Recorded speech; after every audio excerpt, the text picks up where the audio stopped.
Hi hello ನಮಸ್ಕಾರ, welcome to family doctor. ನಾನು ನಿಮ್ಮ ಶೈಲಜಾ ಸಂತೋಷ್. ಪ್ರಕೃತಿಯಲ್ಲಿ ತುಂಬ ವಿಶೇಷವಾದ ಮತ್ತು ಸುಂದರವಾದಂಥ ಸ್ಥಾನ ಇರೋದು ತಾಯಿಗೆ. ಒಂದು ಸಾಧಾರಣವಾದ ಮಗುವಿಗೆ ತಾಯಿಯಾಗುವಂತಹ ಜವಾಬ್ದಾರಿಗಿಂತ ಒಂದು ಪ್ರಕೃತಿಯ ಮಗುವಿಗೆ ತಾಯಿಯಾಗಿರೋದು ತುಂಬ ವಿಭಿನ್ನವಾಗಿರುತ್ತೆ, ವಿನೋದವಾಗಿರುತ್ತೆ. ಅದನ್ನು ನೋಡ್ಕೊಂಡು ಬರೋಣ.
ಇವಾಗ ನೋಡಿದ್ರಲ್ಲ, ಆ ಸಂಕಟ ಏನು ಅನ್ನೋದು ನಿಮಗೆ ಗೊತ್ತಾಗಿದೆ ಅನ್ಕೋತೀನಿ.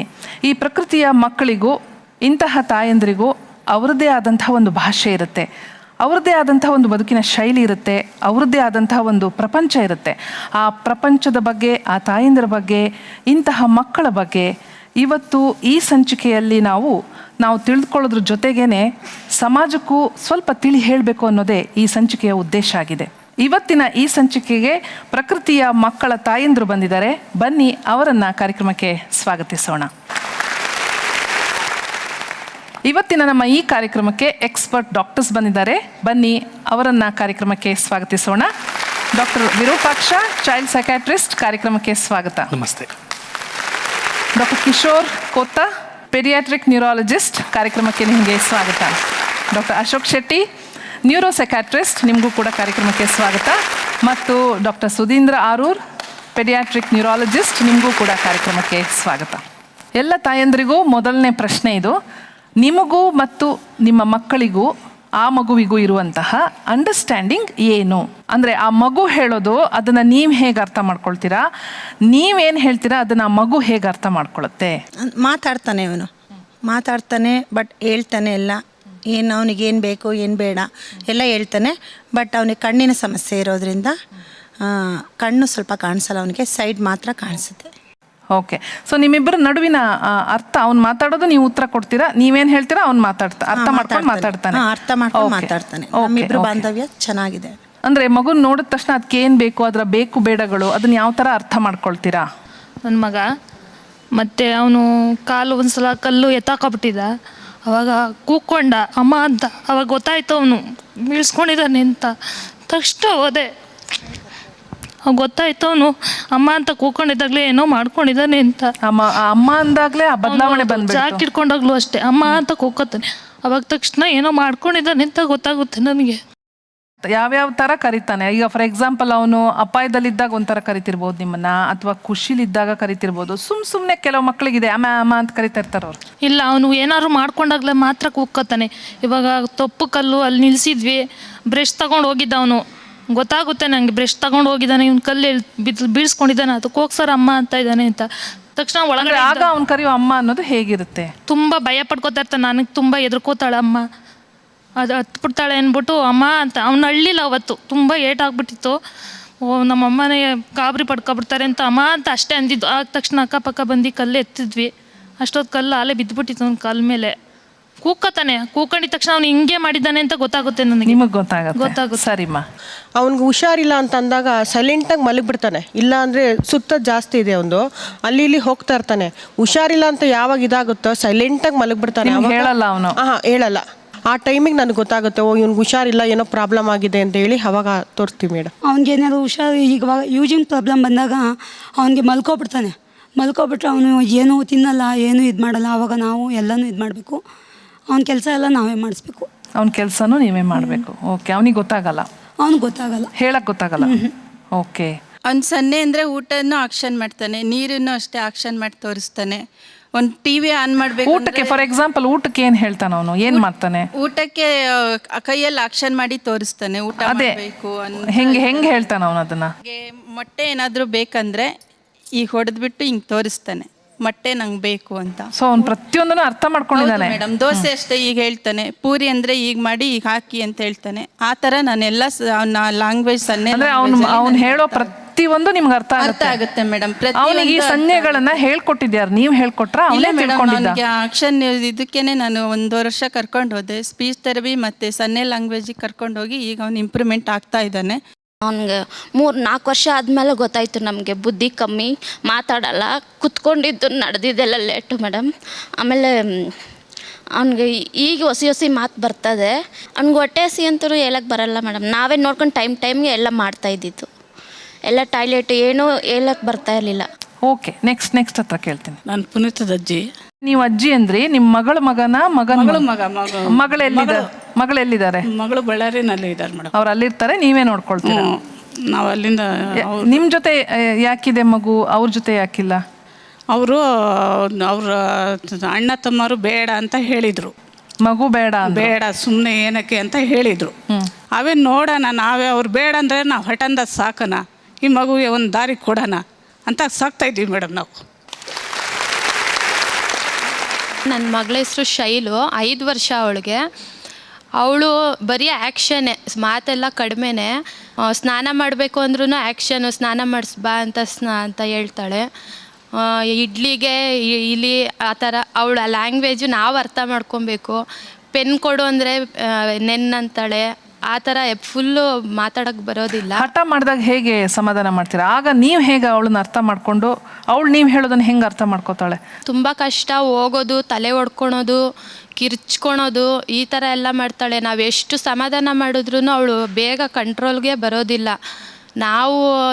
ನಾವೇ ಸ್ವಲ್ಪ ಪೇಷನ್ಸ್ನಿಂದ ಅವಳು ನೋಡಿಕೊಂಡು ಆಮೇಲೆ ಒಂದು 1/2 hour ಆದರೆ ಸ್ವಲ್ಪ ಅವಳೇ ಕಡಿಮೆ. ತುಂಬ ಅರ್ಥ ಮಾಡ್ಕೋಬೇಕು ಈ ಮಗುನ, ತುಂಬ ಅರ್ಥ ಮಾಡ್ಕೊಬೇಕು ಮೇಡಮ್. ನನಗೊಬ್ಬನೇ ಮಗ ನಮಿತ್ ಸಾಯಿರಾಮ್ ಅಂತ. ಅವನು ಹುಟ್ಟಿದ 1 ದಿವಸಕ್ಕೆ ಹುಷಾರು ತಪ್ಪ. ಅವನು 1 ವಾರ ಆದಮೇಲೆ ಡಿಲೇ ಡೆವಲಪ್ಮೆಂಟ್ ಬೇಬಿ ಅಂತ ಹೇಳಿದ್ರು. ಬಟ್ ನನಗೆ ಅವಾಗ ಗೊತ್ತಿರಲಿಲ್ಲ ಏನು ಡಿಲೇ ಡೆವಲಪ್ಮೆಂಟ್ ಅಂದರೆ ಏನು ಅಂತಲೇ ನಮಗೆ ಗೊತ್ತಿಲ್ಲ ಇವಾಗ ಅಂದರೆ ಅವನಿಗೆ ಮಾತು ಸ್ವಲ್ಪ ಅಮ್ಮ ಅಪ್ಪ ಅಷ್ಟೇ ಬರೋದು, ಅಣ್ಣ ಅಜ್ಜಿ ತಾತ ಇಷ್ಟೇ ಅವ್ನು ಮಾತಾಡೋದು. ಅವ್ನಿಗೇನಾದರೂ ತುಂಬ ಹುಷಾರಿಲ್ಲ ಅಂದರೆ ಅವ್ನು ಹೇಗೆ ಹೇಳ್ತಾನೆ? ಸಪ್ಪೆ ಆಗಿಬಿಡ್ತಾನೆ. ಅವ್ನು ನೋಡಿದ ತಕ್ಷಣ ನಮ್ಗೆ ಅರ್ಥ ಆಗುತ್ತೆ, ಸಪ್ಪೆ ಆಗ್ತಾನೆ. ಮತ್ತು ಏನಾದರೂ ಏಟ್ ಮಾಡಿಕೊಂಡ್ರೆ ಅವನು ಅಳಕ್ಕೆ ಬರಲ್ಲ, ಅವನಿಗೆ ಜೋರಾಗಳಲ್ಲ, ಅವನು ಬರೀ ಕಿರ್ಚ್ತಾನೆ ಅಷ್ಟೇ. ಕಿರ್ಚಿದ ತಕ್ಷಣ ಅವ್ನಿಗೇನೋ ಆಗಿದ್ದೆ ಅದು ಗೊತ್ತಾಗುತ್ತೆ. ಖುಷಿಯಾಗಿದ್ದರೆ ಹೇಗಿರ್ತಾನೆ? ಅದಕ್ಕೂ ಕಿರ್ಚ್ತಾನೆ. ನಾನು ಏನಕ್ಕೆ ಈ ಪ್ರಶ್ನೆನ ನಿಮ್ಮ ಎಲ್ಲರನ್ನೂ ಕೇಳಿದೆ ಅಂದರೆ, ಮಗುವಿಗೂ ತಾಯಿಗೂ ಒಂದು ಸಂಭಾಷಣೆ ಕಂಟಿನ್ಯೂಸ್ ಆಗಿ ನಡೀತಾ ಇರುತ್ತೆ ಲೈಫಲ್ಲಿ ಅಲ್ವಾ? ಮಗು ಏನು ಹೇಳುತ್ತೆ ಅನ್ನೋದನ್ನ ತಾಯಿ ತಿಳ್ಕೊಳ್ತಾ ಹೋಗ್ತಾಳೆ, ತಾಯಿ ಏನು ಹೇಳ್ತಿದೆ, ಆ ಕಲಿಕೆ ಇದೆಯಲ್ಲ ಅವರಿಬ್ಬರ ನಡುವೆ, ಅದು ಹೇಗಿದೆ ಅಂತ ನಾವು ತಿಳ್ಕೊಬೇಕಾಗಿತ್ತು. ಅದಕ್ಕೋಸ್ಕರ ಈ ಪ್ರಶ್ನೆ ಕೇಳಿದೆ. ನಿಮ್ಮ ಮಗು ವಿಶೇಷ ಮಗು, ಸ್ಪೆಷಲ್ ಚೈಲ್ಡ್ ಅಂತ ಗೊತ್ತಾದಾಗ ನಿಮ್ಮ ಮೊದಲ ಭಾವನೆ ಏನಿತ್ತು, ಅಥವಾ ನೀವು ತಿಳ್ಕೊಳ್ತಾ ಬಂದ ಹಾಗೂ ನಿಮ್ಮ ಮನಸ್ಸಿನೊಳಗೆ ಆದಂತಹ ಭಾವನೆಗಳು ಏನು? ಮಗು 2ನೇ ಮಗು ರಾಕೇಶ್ ಅಂತ. ಅವನು ಹುಟ್ಟಿದ್ದು C-ಸೆಕ್ಷನ್. ಅವನಿಗೆ C-ಸೆಕ್ಷನ್ ಆಗಿ 1 ವಾರ ಚೆನ್ನಾಗಿದ್ದ. ನೆಕ್ಸ್ಟು ಹುಟ್ಟಿದ ತಕ್ಷಣ ಪೋಲಿಯೋ ಡ್ರಾಪ್ಸ್ ಹಾಕ್ತಾರಲ್ಲ, ಆ ಡ್ರಾಪ್ಸ್ ಹಾಕಿ 1 ಸೆಕೆಂಡು ಆಗಿಲ್ಲ, ಅವನಿಗೆ ಫುಲ್ಲು ಜ್ವರ ಬಂದುಬಿಡ್ತು. ನೆಕ್ಸ್ಟು ನಮಗೇನು ಗೊತ್ತಿಲ್ಲ ಈ ಥರ ಮಗು ಹಿಂಗಾಗಿದೆ ಅಂತ. ಇನ್ಕ್ಯುಬೇಟರ್ ಇಟ್ಟಿದ್ರು, ನಿಮೋನಿಯಾ ಜ್ವರ ಆಗಿ ಅವನಿಗೆ ಬ್ರೈನಿಗೆ ಡ್ಯಾಮೇಜ್ ಆಗಿದೆ, ಕಣ್ಣಿನ ನರ ಡ್ಯಾಮೇಜ್ ಆಗಿದೆ, ನನಗೆ ಗೊತ್ತಿಲ್ಲ. ಆಮೇಲೆ ನನಗೆ ಗೊತ್ತಾಗಿದ್ದು 1 ವೀಕ್ ಆದಮೇಲೆ ಈ ಥರ ಮೆಂಟಲಿ ಇರಿಟೇಟೆಡ್ ಮಗು, ಮೆದುಳು ಈ ಥರ ಪ್ರಾಬ್ಲಮ್ ಆಗಿದೆ ಅಂತ. ಅದು ಕಿಮ್ಸ್ ಹಾಸ್ಪಿಟ್ಲಲ್ಲಿ ಗೊತ್ತಾದಾಗ ನನಗೆ ತುಂಬಾ ಬೇಜಾರಾಯಿತು. ನನಗೆ ಬದುಕಲೇಬಾರ್ದು, ನಂಗೆ ಜೀವನನೇ ಮುಗ್ದೋಯ್ತು ಅನ್ನೋಷ್ಟು ನಂಗೆ ತುಂಬ ಬೇಜಾರಾಯಿತು. ಬಟ್ ಏನು ಮಾಡೋಕ್ಕಾಗಲಿಲ್ಲ, ಚಾಲೆಂಜಾಗಿ ತೊಗೊಂಡೆ. ಇವಾಗ ಅವನಿಗೆ 13 ವರ್ಷ. ಈಗಲೂ ನಂಗೆ ತುಂಬ ತೊಂದರೆ ಆಗುತ್ತೆ ನೋಡ್ಕೊಳ್ಳೋಕ್ಕೆ. ಒಂದೆಲ್ಲ ಟಾಯ್ಲೆಟು, ಸ್ನಾನ, ಊಟ ಎಲ್ಲ ನಾನೇ ಮಾಡಿಸ್ಬೇಕು, ಫುಲ್ ನಾನೇ ಮಾಡಬೇಕೆಲ್ಲ. ಅಂದರೂ ಕಣ್ಣಿನ ತೊಂದರೆ ಇದೆ. ಹೇಳ್ತಿರ್ತಾನೆ, ಅಮ್ಮ ನನಗೆ ಕಣ್ಣು ಕಾಣಿಸುತ್ತಾ, ದೇವ್ರು ನನಗೆ ಕಣ್ಣು ಕೊಡ್ತಾನ, ನಾನು ಟಿ ವಿ ನೋಡ್ತೀನ. ಅವ್ನಿಗೆ ಯಶ್ ಅಂದರೆ ತುಂಬ ಇಷ್ಟ, ಅದಕ್ಕೆ ಮ್ಯೂಸಿಕ್ಕು ತುಂಬ ಕೇಳ್ತಾನೆ, ಟಿ ವಿ ಹಾಡುಗಳೆಲ್ಲ. ಸೊ ಬಟ್ ಆ ಮೊಮೆಂಟಲ್ಲಿ ನಿಮ್ಗೆ ಏನು ಅನಿಸ್ತು, ಅದು ತುಂಬ ತೀವ್ರವಾದ ಒಂದು ಭಾವನೆ ಅದು. ಆದರೂ ನೀವು 13 ವರ್ಷ ಆ ಮಗುನ ಚೆನ್ನಾಗಿ ನೋಡ್ಕೊಂಡಿದ್ದೀನಿ ಅಲ್ವಾ? ಎಸ್.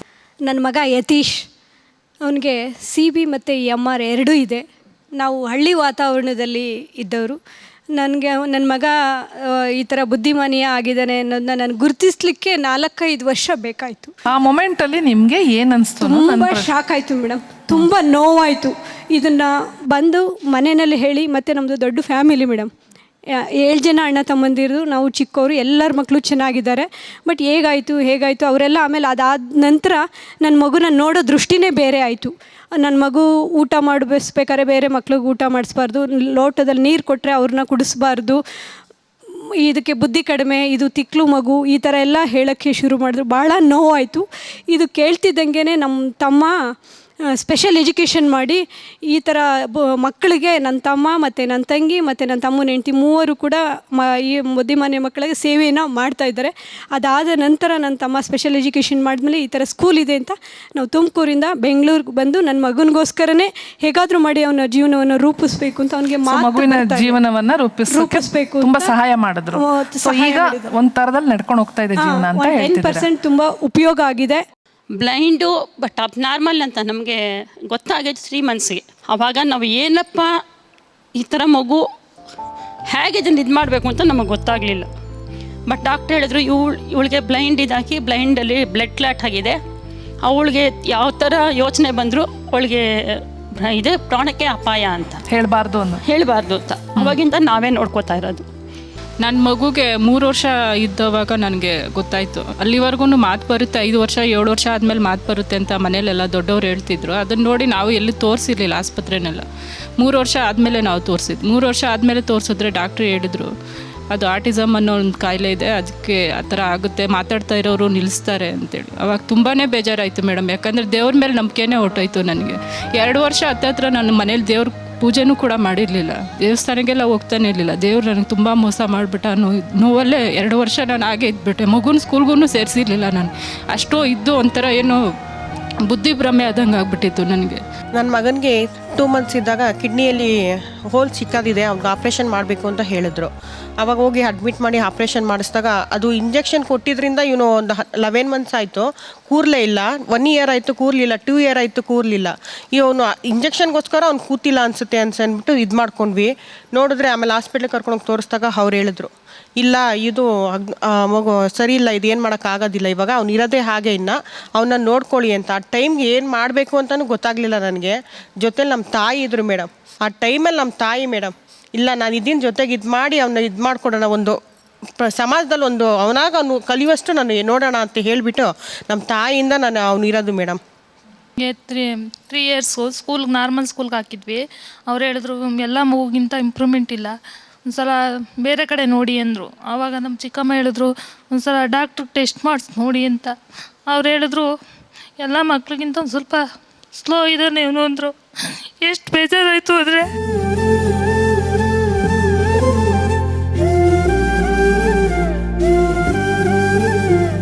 ಅವನು ಹೇಳ್ತಾನೆ, ದೇವ್ರು ಎಲ್ಲರಿಗೂ ಇದ್ದೇ ಇರೋ ತಮ್ಮ ಕಷ್ಟ, ಸುಮ್ಮನೆ ಇರು ಅಂತಾನೆ.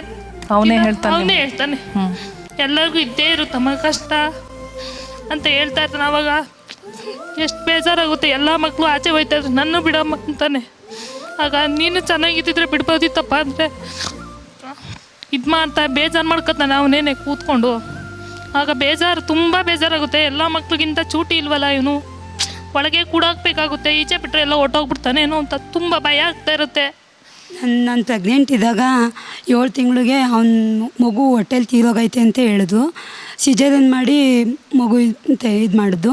ಸಿಜರಿನ್ ಮಾಡಿ ಮಗು ತೆಗ್ದಾಗ ಡೌನ್ಸ್ ಬೇಬಿ ಅಂತ ಗೊತ್ತಾಯಿತು. ಓಕೆ. ಅದು ಮಗು ಬದುಕಲ್ಲ, ಅದು ಜಾಂಡಿಸ್ ತುಂಬ ಮೀರೋಗಿದೆ ಅಂತ ಅಂದ್ಬಿಟ್ಟು ನಮ್ಮ ಮಾವ್ರ ಮನೆಯವರು ಇಂಥ ಮಗು ಬೇಡ ಅಂತ ಅಂದ್ಬಿಟ್ಟು ನನ್ನನ್ನು ಹಾಸ್ಪಿಟ್ಲಲ್ಲಿ ಬಿಟ್ಟು ಹೊರಟೋಗ್ಬಿಟ್ರು. ನಮ್ಮ ತಾಯಿ ಮನೆಯವರು ನಂಗೆ ತುಂಬ ಹೆಲ್ಪ್ ಮಾಡಿ ನಮ್ಮ ಯಜಮಾನ್ರು ತೀರೋಗ್ಬಿಟ್ರು.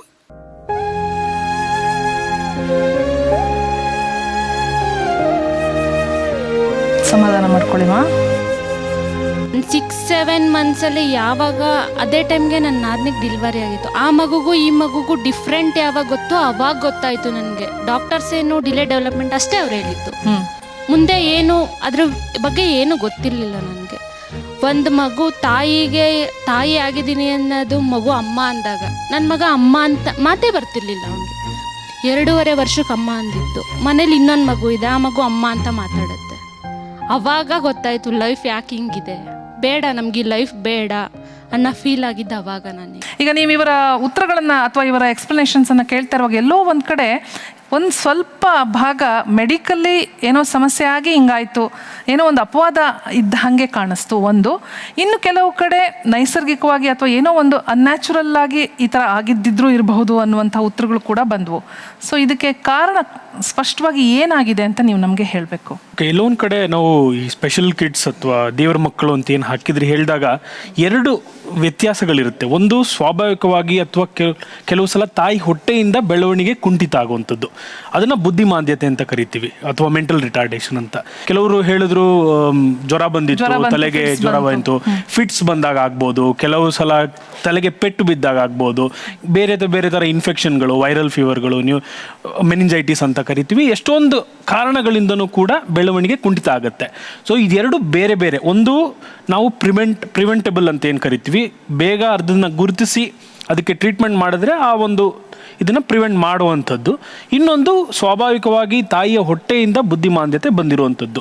ಓಕೆ ಡಾಕ್ಟರ್, ಈಗ ನೀವು ಜ್ವರ ಅಂತ ಹೇಳಿದ್ರಲ್ಲ, ಈಗ ಕೆಲವು ಸಲ ಈ ಜ್ವರ ಅತಿಯಾಗಿ ಅದು ಮೆದುಳು ಜ್ವರ ಆಯಿತು ಅಥವಾ ಫಿಟ್ಸ್ ಬಂತು, ಅದರಿಂದ ಈ ಥರ ಸಮಸ್ಯೆಗಳು ಬರುತ್ತೆ ಅಂತ ಇಲ್ಲಿ ಕೆಲವರು ಏನು ರೇಸ್ ಮಾಡಿದ್ರಲ್ಲ ಪಾಯಿಂಟ್ಸನ್ನು, ಅದಕ್ಕೇನು ಉತ್ತರ ಕೊಡ್ತೀರಾ? ನಾರ್ಮಲಿ ಜ್ವರ ಬಂದಾಗ ಸ್ವಲ್ಪ ಥ್ರೋಟ್ ಇನ್ಫೆಕ್ಷನ್ ಅಥವಾ ನೆಗಡಿ, ಕೆಮ್ಮು, ಜ್ವರ ಈ ಥರ ಬರ್ಬೋದು. ಅದು ಕೆಲವು ವೈರಸ್ ಇರುತ್ತೆ, ಅದು ಸ್ವಲ್ಪ ಬ್ರೈನ್ಗೆ ಹೋಗುತ್ತೆ. ಈ ಬ್ರೈನ್ಗೆ ಹೋದಾಗ ಇನ್ಫೆಕ್ಷನ್ ಆಗಿ ಎನ್ಸೆಫ್ಲೈಟಿಸ್ ಅಂತ ಹೇಳ್ತೀವಿ. ಇದು ನಮ್ಮ ಕೈಯಲ್ಲಿರಲ್ಲ, ಅದು ಕೆಲವೊಂದು ವೈರಸ್ ಮೇಲೆ ಹೋಗುತ್ತೆ. ಮತ್ತು immune system of the child ಅಂತೀವಿ, ಅದ್ರ ಮೇಲೆ ಹೋಗುತ್ತೆ. ಸೊ ಆ ಥರ ಬ್ರೈನ್ಗೆ ಹೋದಾಗ ಇದು ತುಂಬ ಡ್ಯಾಮೇಜ್ ಮಾಡುತ್ತೆ. ಆ ಡ್ಯಾಮೇಜ್ ಮಾಡಿದಾಗ ನಾರ್ಮಲ್ ಚೆನ್ನಾಗಿರೋ ಮಕ್ಕಳು ಸಡನ್ನಾಗಿ ಈ ಥರ ಮೆದುಳು ಜ್ವರ ಬಂದು ಫುಲ್ ಬೆಡ್ ರಿಡನ್ ಆಗಿಬಿಡ್ತಾರೆ, ಅಂದರೆ ಚಿಕ್ಕ ಮಗು ಥರ ಆಗಿಬಿಡ್ತಾರೆ. ಮತ್ತು ಅವರು ಡೆವಲಪ್ಮೆಂಟ್ ಆಗೋಕ್ಕೆ ಸ್ವಲ್ಪ ಒಂದು 3 ಮಂತ್ಸ್ ಆಗ್ಬೋದು, 6 ಮಂತ್ಸ್ ಆಗ್ಬೋದು, ಕೆಲವ್ರಿಗೆ 1 year ಆಗ್ಬೋದು, ನಡೆಯೋಕ್ಕೆ ಎಲ್ಲ ತೊಂದರೆ ಆಗ್ಬೋದು. ಈ ತರಹದ ಜ್ವರ ಬಂದು ಮಕ್ಕಳಲ್ಲಿ ಬೆಳವಣಿಗೆಯಲ್ಲಿ ಕುಂಠಿತ ಆಗುತ್ತೆ ಅಂತ ಹೇಳ್ತಿದ್ದೀರಾ. ಇದು ತಾತ್ಕಾಲಿಕನಾ ಅಥವಾ ಇಲ್ಲ, ಬ್ರೈನಲ್ಲಿ ಒಂದ್ಸರಿ ಡ್ಯಾಮೇಜ್ ಆದರೆ ಅದು ಪರ್ಮನೆಂಟ್, ಅದಕ್ಕೆ ಮತ್ತೆ ನಾರ್ಮಲ್ ಮಾಡೋಕ್ಕಾಗಲ್ಲ. ಬಟ್ ಏನು ಭಾಗ ಡ್ಯಾಮೇಜ್ ಆಗಿಲ್ಲ ಅದು ಸ್ವಲ್ಪ ಫಂಕ್ಷನ್ ತಗೊಂಡು ನಿಧಾನಕ್ಕೆ ನ್ಯೂ ನೆಟ್ವರ್ಕ್ಸ್ ಫಾರ್ಮ್ ಆಗಿ ಇಂಪ್ರೂವ್ ಆಗ್ತಾರೆ. ಒಂದು ಪ್ರಶ್ನೆ ಇದೆ, ಈಗ ಆಡಿಯನ್ಸ್ ತುಂಬ ಜನ ಹೇಳಿದ ಪ್ರಕಾರ ಅವರು ಉತ್ತರ ಕೊಡುವಾಗ ಅಂದರೆ ಮೆಡಿಕಲಿ ಆಯ್ತು, ಇದು ನನ್ನ ಮಗುಗೆ ಈ ಸಮಸ್ಯೆ ಬರೋದಕ್ಕೆ ಕಾರಣ ಏನೋ ಒಂದು ಮೆಡಿಕಲ್ ರೀಸನ್, ಅಂದರೆ ರೀಸನ್ ಅವರು ಅಪವಾದ ಅನ್ನೋ ಥರ ಹೇಳ್ತಾ ಇದ್ದಾರೆ. ಬಟ್ ಅದ್ರಲ್ಲಿ ಯಾವ್ದು ಸರಿ ಯಾವುದು ಸರಿ ಅಲ್ಲ. ಎಲ್ರಿಗೂ ಇದ್ದಾಗೆ ಮೆದುಳು 1.5 kg, ನನಗೂ ನಿಮಗೂ ಎಲ್ರಿಗೂ. ಅದು ತಾಯಿಯ ಗರ್ಭದಿಂದ 6 ವಾರದಿಂದನೇ, ಅಂದರೆ ಅದಕ್ಕಿಂತಲೂ ಮೊದಲು ನಮ್ಮ ವೈದ್ಯ ಮಿತ್ರರೆಲ್ಲ ಹೇಳಿದಾಗೆ ಅಲ್ಲಿ ಬೆಳವಣಿಗೆ ಆರಂಭ ಆಗುತ್ತೆ 6 ವಾರದಿಂದ. ಅಲ್ಲಿ ನೀವು ಗರ್ಭಿಣಿ ತಪಾಸಣೆಗೆ ಅಂತ ಹೋಗ್ತಾರೆ, ANC ಚೆಕಪ್ ಅಂತ. ಆವಾಗ ವೈದ್ಯರು ಫೋಲಿಕ್ ಆ್ಯಸಿಡ್ಡು, ಐರನ್ನು, ಪ್ರೋಟೀನ್ ಯುಕ್ತವಾದ ಆಹಾರಗಳು, ಕಾಲಕ್ಕೆ ತಪಾಸಣೆ, BP ಪರೀಕ್ಷೆಗಳು, ಶುಗರ್ ಚೆಕಪ್ಗಳು, ತೂಕ, ಹೀಗೆ ಹಲವು ಇಂಜೆಕ್ಷನ್ಗಳು. ಸರ್ ಹೇಳಿದ್ದಾರೆ ವೈರಲ್ ರೋಗದ ಕಾರಣದಿಂದನೂ ಸಹ ಮೆದುಳಿಗೆ ತೊಂದರೆ ಆಗ್ಬೋದು. ಇದನ್ನು ನೀವು ಪಾಲಿಸಬೇಕಂತ ಯಾವಾಗಲಿಂದನೂ ಸರ್ಕಾರದವರು, ಖಾಸಗಿ ವೈದ್ಯದವರು ನಿಮಗೆ ಮಾಹಿತಿಯನ್ನು ನೀಡ್ತಾ ಇದ್ದಾರೆ. ಆಶಾ ಕಾರ್ಯಕರ್ತರು, ಅಂಗನವಾಡಿಯವರು ಕೊಡ್ತಾ ಇದ್ದಾರೆ. ಬಟ್ ಅರಿವಿನ ಕೊರತೆ ಕಾರಣದಿಂದನೋ ಅಜ್ಞಾನದ ಕಾರಣದಿಂದನೋ ಇದನ್ನು ಪಾಲಿಸದಿದ್ದಾಗ ಎಲ್ಲೋ ಇದು ಒಂದು ಸಹ ಕಾರಣವಾಗಿ ಇದನ್ನು ನಾವು ANC ಆ್ಯಂಟಿನೆಟಲ್ ಚೆಕಪ್ನ ದೋಷಗಳಲ್ಲಿ ಅಂಥ ಮಕ್ಕಳು ಹುಟ್ಟಿದಾಗ ಅವರಲ್ಲಿಯೂ ಸಹ ಈ ರೀತಿ ಬುದ್ಧಿಮಾಂದ್ಯ ಕಂಡಿದ್ದೀನಿ. ಆಮೇಲೆ ಇನ್ನೊಂದು ಸರ್ ಹೇಳಿದಾಗೆ ಪೆರಿನೆಟಲ್, ಅಂದರೆ ಹೆರಿಗೆ ಸಂದರ್ಭದಲ್ಲಿ ಮಗುವಿನ ಹೆರಿಗೆ ಆಗುವಾಗ ದ್ವಾರದಲ್ಲಿ ಮಗು ಹೊರಗಡೆ ಬರುವಾಗ ಆಮ್ಲಜನಕ ಕೊರತೆ ಮೆದುಳಿಗಾದರೆ ಅದನ್ನು ತುಡಕಿನ ಹೆರಿಗೆ ಅಂತ ಹೇಳ್ತೀವಿ ನಾವು. ಆವಾಗ ಏನಾಗುತ್ತೆ, ಮೆದುಳಿನ ಜೀವಕೋಶಗಳು ಆಮ್ಲಜನಕ ಕೊರತೆಯಿಂದ ನ್ಯೂನತೆ ಹೊಂದರೆ ಆ ಭಾಗ ಮಗುವನ್ನು ಯಾವ ಕಾರ್ಯವನ್ನು ಮುಂದೆ ನಿರ್ವಹಣೆ ಮಾಡುತ್ತೆ ಅದು ಕುಂಠಿತ ಆಗುತ್ತೆ. ನಿಮ್ಮಲ್ಲಿ ಎಷ್ಟು ಜನ ರಕ್ತ ಸಂಬಂಧಿಗಳಲ್ಲಿ ಮದುವೆ ಆಗಿದ್ದೀರಾ? ಕೈ ಎತ್ತಿ, ಪರವಾಗಿಲ್ಲ ಕೈ ಎತ್ತಿ, ಏನು ಹೆಸಿಟೇಟ್ ಮಾಡ್ಕೋಬೇಡಿ. ತುಂಬ ಜನನೇ ಇದ್ದೀರಾ ಅಲ್ವಾ?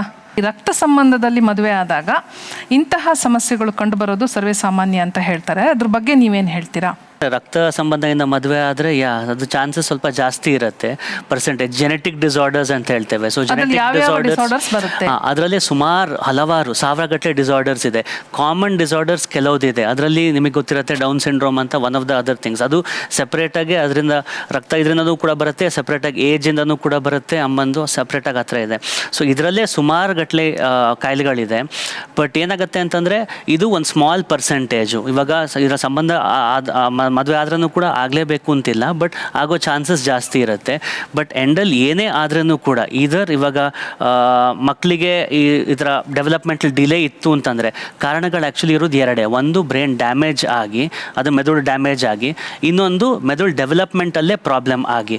ಸೊ ಮೆದುಳು ಡೆವಲಪ್ಮೆಂಟಲ್ಲಿ ಪ್ರಾಬ್ಲಮ್ ಆಗೋದು ಅಂತಂದರೆ ಒಂದು ಜೆನೆಟಿಕ್ ಥಿಂಗ್ಸ್. ಅದರಲ್ಲಿ ನಮಗೆ ತುಂಬ ಜಾಸ್ತಿ ಕಂಟ್ರೋಲ್ ಅಂತಿಲ್ಲ. ಬಟ್ ನಾನು ಏನು ಹೇಳಬೇಕು ಅಂತಿದ್ದೇನೆ ಅಂತಂದರೆ ಇದರಲ್ಲಿ ಸುಮಾರು ಥಿಂಗ್ಸ್ ನಮ್ಮ ಕೈಯಲ್ಲಿದೆ. ಅದು ಅಮ್ಮನ ಕೈಯಲ್ಲಿದೆ, ಅಪ್ಪನ ಕೈಯಲ್ಲಿ ಇದೆ. But at the end of the day damage ಏನೇ ಇರಲಿ, ಏನೇ ಇದ್ರೂ ಕೂಡ ಮೇನ್ ಇಂಪಾರ್ಟೆಂಟ್ ಥಿಂಗ್ ನಾವು ಏನು ಹೇಳೋದು ಅಂತಂದರೆ ಅಮ್ಮಂದ್ರು ಬಂದಾಗ that early intervention most important. Early intervention ಅಂತಂದರೆ ಎಷ್ಟು ಬೇಗ ಥೆರಪಿ ಕೊಡ್ತಿರೋ ಅವಾಗ ಇಂಪ್ರೂವ್ಮೆಂಟ್ ಆಗೋ ಚಾನ್ಸಸ್ ಜಾಸ್ತಿ ಇರುತ್ತೆ. ರಕ್ತ ಸಂಬಂಧಿಗಳಲ್ಲದಿದ್ದವರನ್ನ ಮದುವೆ ಆದ್ರೆ ಬಹುಶಃ ಹುಟ್ಟುವ ಮಗು ಹೆಲ್ದಿಯಾಗಿರುತ್ತೆ ಅಂತ ಕೂಡ ನಮಗೆಲ್ಲ ಗೊತ್ತಾಗಿದೆ. ಈಗ ಇದ್ರ ಬಗ್ಗೆ ಆಡಿಯನ್ಸ್, ನೀವು ನೋಡ್ತಾ ಇದ್ದೀರಾ ಕಾರ್ಯಕ್ರಮನ, ನೀವು ಕೂಡ ಗಮನ ಕೊಡಲೇಬೇಕು. ಗರ್ಭದಲ್ಲಿರುವಾಗ ಮಗುಗೆ ಈ ತರ ಏನಾದರೂ ಸಮಸ್ಯೆ ಬಂತು ಅನ್ನೋದನ್ನ ತಿಳಿದುಕೊಳ್ಳೋದಕ್ಕೆ ಸಾಧ್ಯನಾ? ಖಂಡಿತವಾಗ್ಲೂ ಸಾಧ್ಯ. ಯಾಕೆಂದರೆ ಪ್ರೆಗ್ನೆಂಟ್ ಆದ ತಕ್ಷಣ ಗೈನಕಾಲಜಿಸ್ಟ್ ಹತ್ರ ಹೋಗಿ ಆ್ಯಂಟಿನೆಟಲ್ ಚೆಕಪ್ ಅಂತ ಏನು ನಡೆಯುತ್ತೆ, ಮಲ್ಟಿಪಲ್ ಯೂಶಲಿ ಮಂತ್ಲಿ ಒನ್ಸ್ ಅಥವಾ ಅಟ್ಲೀಸ್ಟ್ ಮಿನಿಮಮ್ 2 ತಿಂಗಳಿಗೊಂದ್ಸಲ, ಅದು ಆಗಲಿಲ್ಲ ಅಂದರೆ 3 ತಿಂಗಳಿಗೊಂದ್ಸಲ ಅಂತಂತೂ ಹೇಳ್ತೀವಿ. ಸೊ ಅವಾಗ ಹೋದಾಗ ಕೆಲವು ಸ್ಕ್ಯಾನ್ಸ್ಗಳು ಕಂಪಲ್ಸರಿ ಇರುತ್ತೆ. ಅಟ್ಲೀಸ್ಟ್ ಮಿನಿಮಮ್ 2 ಸ್ಕ್ಯಾನ್ ಮಾಡಲೇಬೇಕು ಅಂತ ಇರುತ್ತೆ. ಕೆಲವು ಸಲ ತಾಯಿಗೆ ಮಾಮೂಲಿ ಹೇಗೆ ಕೆಲವು ಕಾಯಿಲೆಗಳು ಬರೋ ಚಾನ್ಸಸ್ ಇರುತ್ತೆ, ಅದೇ ರೀತಿ ತಾಯಿಗೆ ಪ್ರೆಗ್ನೆಂಟ್ ಆಗಿದ್ದಾಗ ಜ್ವರ ಬರುವ ಚಾನ್ಸಸ್ ಇರುತ್ತೆ, ಅಥವಾ ಮೈಕೈ ನೋವು ಬರುವಂಥದ್ದು ಈ ಥರ ಇರುತ್ತೆ. ಸೊ ಆ ಥರ ಬಂದಾಗ ನೀವು ಪ್ರೆಗ್ನೆಂಟ್ ಆಗಿದ್ದಾಗ್ಲಿಗೂ ಬೇರೆ ಟೈಮ್ಗೂ ಏನು ವ್ಯತ್ಯಾಸ ಅಂದರೆ, ಕೆಲವು ಸಲ ನಾವು ಯಾವುದೇ ಮಾತ್ರೆಗಳು ತಗೊಳ್ಳಿ ಅಥವಾ ಯಾವುದೇ ಇನ್ಫೆಕ್ಷನ್ ಆಗಲಿ, ತಾಯಿಗೆ ಜ್ವರ ಬರಲಿ, ಅದು ಮಗುವಿಗೆ, ಗರ್ಭದಲ್ಲಿರುವಂಥ ಮಗುವಿಗೆ ಎಫೆಕ್ಟ್ ಆಗುವಂಥ ಚಾನ್ಸಸ್ ತುಂಬ ಇರುತ್ತೆ. ಈಗ ಅಡ್ವಾನ್ಸ್ಡ್ ಟೆಕ್ನಾಲಜೀಸ್ ಬಂದಿದ್ದಾವೆ. ಕೆಲವು ಸಲ ಗರ್ಭಕೋಶದಿಂದ ನೀರನ್ನು ತೆಗೆದು ಟೆಸ್ಟ್ ಮಾಡುವಂಥದ್ದು, ಮಗುವಿನ ದೇಹದಿಂದ ನೀರನ್ನು ಅಥವಾ ಕೆಲವು ಸಲ ಟಿಶ್ಯೂವನ್ನು ತೆಗೆದು ಟೆಸ್ಟ್ ಮಾಡಿ ಮಗುವಿಗೆ ಎಫೆಕ್ಟ್ ಆಗಿದೆಯಾ ಇಲ್ಲ ಅಂತ ಗೊತ್ತಾಗೋದು. ಮತ್ತು ಜೆನೆಟಿಕ್ ಡಿಸಾರ್ಡರ್ಸ್ ಬಗ್ಗೆ ತುಂಬ ಹೇಳಿದ್ವಿ. ಮಗುವಿನ ಜೆನೆಟಿಕ್ ಮಾರ್ಫಾಲಜಿ ಹೇಗಿದೆ, ಜೆನೆಟಿಕ್ ಹೇಗೆ ಏನಾದ್ರು ತೊಂದರೆ ಇದೆಯಾ ಇಲ್ಲ ಅಂತ ಇದೆ. ಆದರೆ ಏನಂದರೆ ಇದನ್ನ ಎಲ್ಲ ಮಕ್ಕಳಲ್ಲೂ ಸುಮ್ಮನೆ ಡೌಟ್ ಬಂದ ತಕ್ಷಣ ಮಾಡ್ಲಿಕ್ಕೆ ಆಗೋದಿಲ್ಲ. ನಮ್ಮ ರಿಲೇಷನಲ್ಲೂ ಇದೇ ಥರ ಮಗು ಇತ್ತು. ಆ ಮಗುನ ಅವ್ರು ಎಷ್ಟು ಕಷ್ಟಪಟ್ಟು ಸಾಕ್ತಾ ಇದ್ದಾರೆ ಅಂತ ನಾವು ನೋಡಿದ್ವಿ. ಅದಕ್ಕೋಸ್ಕರನೇ ನಾವು ಸುಮಾರು ಸ್ಕ್ಯಾನ್ ಎಲ್ಲ ಮಾಡಿಸಿ ಹಗಲೆಲ್ಲ ಕೇಳಿದ್ದೀವಿ ಡಾಕ್ಟ್ರ್, ನಮ್ಮ ಮಗು ಚೆನ್ನಾಗಿದೆಯಾ ಅಂತ ಒಂದು 4 ಸಲಿನೇ ಮಾಡಿಸಿದ್ದೀವಿ. ಆದರೆ ಅವರು ಚೆನ್ನಾಗಿದೆ, ತುಂಬ ಮಗುದು ಏನು ಪ್ರಾಬ್ಲಮ್ ಇಲ್ಲ, ಡೆವಲಪ್ಮೆಂಟ್ ಇದೆ ಎಲ್ಲ ಹೇಳಿದ್ದಾರೆ. ಇವಾಗ ನಮ್ಗೆ 5 ಮಂತ್ಸ್ ಆದಮೇಲೆ ಗೊತ್ತಾಗಿರೋದು. ಅದೇ ಫಸ್ಟೇ ಅವ್ರು ಹೇಳಿದಿದ್ರೆ ಇವಾಗ ಎಷ್ಟು ಪ್ರಾಬ್ಲಮ್ ಆಗ್ತಾಯಿದೆ ಅಂದರೆ, ಇವಾಗ ನಾವು ಮನೇಲಿ 1 ಅವರ್ ಬಿಟ್ಬಿಟ್ಟು ಬಂದರೂ ಎಷ್ಟು ಪ್ರಾಬ್ಲಮ್ ಮಾಡಿರ್ತಾರೆ ಅಂದ್ಬಿಟ್ಟು ಆ ಯೋಚನೆಯಲ್ಲೇ ಇರ್ತೀವಿ. ಎಲ್ಲಿ ಬಂದ್ರೂ ನಮಗೆ ನೆಮ್ಮದಿ ಇರೋದಿಲ್ಲ. ಇವಾಗ ಒಂದು ಕೆಲ್ಸಕ್ಕೆ ಹೋಗ್ಬೇಕಾದ್ರೂ ಕೂಡ ಆಗೋದಿಲ್ಲ. ಯಾಕಂದರೆ ಈ ಬೆಂಗಳೂರಲ್ಲಿ ಇಬ್ಬರೂ ದುಡಿದ್ರೇ ಅಲ್ವಾ, ಅದಕ್ಕೆ ನಾವು ಕೆಲ್ಸಕ್ಕೆ ಹೋಗೋಣ ಅಂದರೆ ಈ ಮಕ್ಕಳನ್ನ ಬಿಟ್ಟು ಹೋಗೋದಕ್ಕಾಗೋದಿಲ್ಲ. ತುಂಬ ಪ್ರಾಬ್ಲಮ್ಸ್ ಆಗುತ್ತೆ. ಅದೇ ಫಸ್ಟೇ ಹೇಳಿದಿದ್ರೆ ನಮಗೆ ಏನಾದರೂ ಮಾಡ್ಬೋದಿತ್ತೇನೋ ಅಂತ. ಮಾಡ್ಬೋದಾಗಿತ್ತು. ಕೆಲವೊಂದು ಕಂಡೀಷನ್ಸ್ ಲೈಕ್ ಭ್ರೂಣ ಪತ್ತೆ ಮಾಡೋ ಹಂಗಿಲ್ಲ ನಾವು, ಆ ಥರ ಲೀಗಲ್ ಇಶ್ಯೂಸ್ ಇರೋದ್ರಿಂದ ಇದನ್ನ ಹೇಳ್ಬೋದಾ ಬೇಡವಾ? ಈ ಥರ ಮಗುಗಾಗಿದೆ ಅಂತ ಹೇಳ್ಬೋದಾ ಬೇಡ? ಇಲ್ಲ, ಖಂಡಿತ ಹೇಳಲೇಬೇಕು. ಈ ಥರ ಮಗುಗೆ ತೊಂದರೆ ಕನ್ಸ್ಕೊಂಡ್ರೆ ಈ ಥರ ಮಗುಗೆ ತೊಂದರೆ ಇದೆ, ಮುಂಚೆ ಈ ಥರ ಆಗ್ಬೋದು. ಮತ್ತು ಆವಾಗ 2.5 months 3 months ಆ ಥರ ಇದ್ದಾಗ we can give them an option whether continue ಮಾಡ್ಬೋದಾ ಇಲ್ಲ ಬೇಡವಾ ಅನ್ನೋದು ಆಪ್ಷನ್ನ ಅವ್ರ ಹತ್ರ ಡಿಸ್ಕಸ್ ಮಾಡ್ಬೋದು. ಮಗು ಹೇಗಾದರೂ ಇರಲಿ, ನಾನು ನೋಡ್ಕೊಳ್ತೀನಿ ಅನ್ನುವಂಥ ನಂಬಿಕೆ ನೀವು ಏನು ತೋರಿಸಿದ್ರಲ್ಲ ಈಗ, ಅದು ಆ ನಂಬಿಕೆ, ಆತ್ಮವಿಶ್ವಾಸ ಅದು ಹೇಗೆ ಬಂತು ನಿಮಗೆ? ಮೇಡಮ್, ಇವಾಗ ಆಚೆ ನೋಡಿದ್ರೆ ನಾರ್ಮಲ್ ಮಕ್ಕಳು ನೋಡಿದ್ರೆ ನಾರ್ಮಲ್ ಮಕ್ಕಳು ನಮ್ಮ ಮಕ್ಕಳನ್ನ ದೂರನೇ. ಅದು ನೀವೆಲ್ಲೇ ಹೋಗಿ ತುಂಬ ರೇರ್, ಅದು ತುಂಬ ಒಟ್ಟಿಗೆ ಇರೋದೆಲ್ಲ ರೇರು. ಈಗ ಅವ್ರನ್ನ ನೋಡಿದಾಗ ನನ್ನ ಮಗನೂ ಒಂದು ಸ್ಥಾನಕ್ಕೆ ಬರಬೇಕು, ಅವ್ನ ಕೆಲಸ ಅವ್ನು ಮಾಡ್ಕೊಳಂಗೆ ಆಗಬೇಕು, ಅದು ನಮ್ಮಲ್ಲೇ ಬಂದ್ಬಿಡುತ್ತೆ. ಯಾಕಂದರೆ ನಾವು ಮಕ್ಕಳನ್ನ ಎತ್ತಿರ್ತೀವಿ, ನಮಗೆ ಗೊತ್ತಿರುತ್ತೆ ಆ ಕಷ್ಟ ಏನು ಅಂತ. ಸೊ ನಮ್ಮೊಳಗಡೆ ಬಂದಿರುತ್ತೆ. ಯಾರೂ ಕೈ ಬಿಡೋಕ್ಕೆ ಯೋಚನೆ ಮಾಡಲ್ಲ. ನಾವು ನನ್ನ ಮಗನ ಸಾಕಬೇಕು, ಅವನೊಂದು ಲೆವೆಲಿಗೆ ತರಬೇಕು, ಈ ಸಮಾಜದಲ್ಲಿ ಅವನನ್ನು ನಿಲ್ಲಿಸ್ಬೇಕು ಅಂತ ನಮಗೆ ಬಂದ್ಬಿಡುತ್ತೆ. ಮೇಡಮ್ ನನಗೆ ಇವಾಗ ಒಂದು ಸ್ವಲ್ಪ ಪ್ರೌಡ್ ಫೀಲ್ ಆಗ್ತಿದೆ. ಯಾಕೆಂದರೆ ನನ್ನ ಮಗ ಫಸ್ಟ್ ಹುಟ್ಟಿದಾಗ ನನಗೆ ಅನ್ನಿಸ್ತು ನಾನು ಬದುಕಲೇಬಾರ್ದು, ನಾನು ಏನಾದ್ರು ಮಾಡ್ಕೊಂಡು ಸತ್ತೋಗ್ಬಿಡ್ಬೇಕು ಅಂತ. ಬಟ್ ಆಮೇಲೆ ಡಾಕ್ಟರ್ಸ್ ಎಲ್ಲ ಹೆಲ್ಪ್ ಪಿಡಿಯಾಟ್ರಿಕ್ಕಲ್ಲಿ ಹೆಲ್ಪ್ ಮಾಡಿದ್ಮೇಲೆ ನನಗೆ ಒಂದು 5 ವರ್ಷದ ಮೇಲೆ ಸ್ವಲ್ಪ ನನಗೆ ಚೇತರಿಕೆ ಬಂತು. ನಂಗೆ ತುಂಬ ಹೆಮ್ಮೆ ಆಗುತ್ತೆ ಹೇಳ್ಕೊಳ್ಳೋದಕ್ಕೆ. ಅವ್ನು ಇವಾಗ ಬೆಳೀತಾ ಇವ್ನು ಹೆಂಗೆ ತೊಗೊಂಡ್ಬರೋದು ನಾವು, ಇವನು ಎಲ್ಲ ಮಕ್ಕಳ ಥರನೂ ಇವನು ಬರೋದಿಲ್ಲ, ಏನು ಮಾಡೋದು ಇವ್ನು ಇಟ್ಕೊಂಡು ಅಂತ ಅದೊಂದು ಯೋಚನೆ ಬರುತ್ತೆ ಮೇಡಮ್. ಅದೊಂದು ಯೋಚನೆ. ಎಸ್, ಮೊದಲೇ ಗೊತ್ತಾಗಿದ್ದಿದ್ರೆ ಗರ್ಭ ಬೇಡ ಅಂತ ಹೇಳೋದಕ್ಕೂ ನಿಮ್ಮ ಹತ್ರ ರೀಸನ್ ಇದೆ. ಏನೇ ಆದರೂ ಆ ಗರ್ಭ ಉಳಿಸ್ಕೊಂಡು ನಾನು ಬೆಳೆಸ್ತೀನಿ ಅಂತ ಹೇಳುವಂಥ ಆತ್ಮವಿಶ್ವಾಸ ನನ್ನಲ್ಲಿದೆ ಅಂತ ಅನ್ನೋದಕ್ಕೂ ನಿಮ್ಮಲ್ಲೊಂದು ರೀಸನ್ ಇದೆ ಅಲ್ವಾ? ಆ ರೀಸನ್ಸ್ ಏನು ಅಂತ ನಾವು ಕೇಳ್ತಾ ಇರೋದಷ್ಟೇ. ತುಂಬ ಖರ್ಚಾಗುತ್ತೆ ಅಮೌಂಟು. ಇವಾಗ ನಾವು ಫೈನಾನ್ಷಿಯಲಿ ವೀಕ್ ಇದ್ದೀವಿ, ಯಾರೂ ಹೆಲ್ಪ್ ಮಾಡಲ್ಲ. ಅವಾಗ ನಮಗಿನ್ನೂ ಸ್ವಲ್ಪ ಧೈರ್ಯ ಸಾಕಾಗಲ್ಲ, ಅವಾಗ ಅನಿಸುತ್ತೆ ನಮಗೆ. ಎಸ್, ನೀವೇನು ಉತ್ತರ ಕೊಡ್ತೀರಾ? Financially I am not very strong ಅಂತ ಇವ್ರು ಹೇಳ್ತಿದ್ದಾರೆ. ಸೊ ನೀವು ಒಪ್ಕೊಳ್ತೀರಾ ಇದು ಒಂದು ರೀಸನ್ ಆಗೋಕ್ಕೆ ಸಾಧ್ಯನಾ? ಒಪ್ಕೋತೀನಿ, ಫೈನಾನ್ಷಿಯಲಿ ಇರುತ್ತೆ. ಬಟ್ ಹಾಗಂತ ಈಗ ಫೈನಾನ್ಷಿಯಲಿ ಹಾಗಾದ್ರೂ ಸ್ವಲ್ಪ ಹೆಲ್ಪ್ ತೊಗೊಂಡಾದರೂ ಬೆಳೆಸ್ಬೋದಲ್ವ ಮಕ್ಕಳನ್ನ? ಯಾರಿಂದನಾದರೂ ಈಗ ಗೌರ್ಮೆಂಟಿಂದ ಸ್ವಲ್ಪ ಹೆಲ್ಪ್ ಬರುತ್ತೆ, ನಮಗೆ ಪೆನ್ಷನ್ ಅಂತ ಕೊಡ್ತಾರೆ. ಸೊ ಹಾಗಾಗಿ ಸ್ವಲ್ಪ ಬೆಳೆಸ್ಬೋದು ಮಕ್ಕಳನ್ನ. ನಮ್ಮಿಂದ ಯಾಕೊಂದು ಪ್ರಾಣನ ತೆಗಿಬೇಕು? ನಮ್ಮಿಂದ ಯಾಕೆ ನಾವು ಪ್ರಾಣ ತೆಗಿಬೇಕು? ಓಕೆ ಮೇಡಮ್, ಅವ್ರು ಹೇಳಿದ್ರು ಹೆಲ್ಪ್ ಗೌರ್ಮೆಂಟಿಂದ ಬರುತ್ತೆ ಅಂತ. ಗೌರ್ಮೆಂಟಿಂದ 1 ಮಂತ್ ಇದು ಮಕ್ಕಳಿಗೆ 1200 ಕೊಡ್ತಾರೆ. ಬಟ್ 3 ಮಂತ್ಸ್ ಒಂದ್ಸಲ, 6 ಮಂತ್ಸ್ಗೆ ಒಂದ್ಸಲ ಆ ಥರ ಬರುತ್ತೆ. ಬಟ್ ಬೇರೆಯವ್ರನ್ನ ನಾವು ಹೆಲ್ಪ್ ಕೇಳ್ತೀವಿ ಅಂತಂದರೆ ನಮಗೊಂದು ಸ್ವಲ್ಪ ಸ್ವಾಭಿಮಾನ ಅಡ್ಡ ಬರುತ್ತೆ. ಆವಾಗ ನಮಗೆ ತುಂಬ ನೋವಾಗುತ್ತೆ. ನಾವು ಇನ್ನೊಬ್ರ ಹತ್ರ ಹೋಗಿ ಕೈ ಚಾಚಬೇಕಲ್ಲ. ಇಲ್ಲ, ಸರ್ಕಾರ ಹೋಗಲಿ, ಸ್ಪಾನ್ಸರ್ಸು ಈ ಥರ ನೋಡಿಬಿಟ್ಟು ಈ ಥರ ಸ್ಕೂಲು ಈ ಥರ ಮಕ್ಕಳಿದ್ದಾರೆ, ನಾವು ಅವಾಗೇ ಮುಂದೆ ಬಂದು ಮಾಡ್ತೀವಿ ಅಂದರೆ ಓಕೆ ಮೇಡಮ್, ನಮಗೂ ಒಂದು ಖುಷಿ ಇರುತ್ತೆ. ನಾವು ಎಲ್ಲರ ಹತ್ರ ನಮ್ಮ ಸ್ವಾಭಿಮಾನ ಬಿಟ್ಟು ಕೇಳೋಕ್ಕಾಗಲ್ಲ.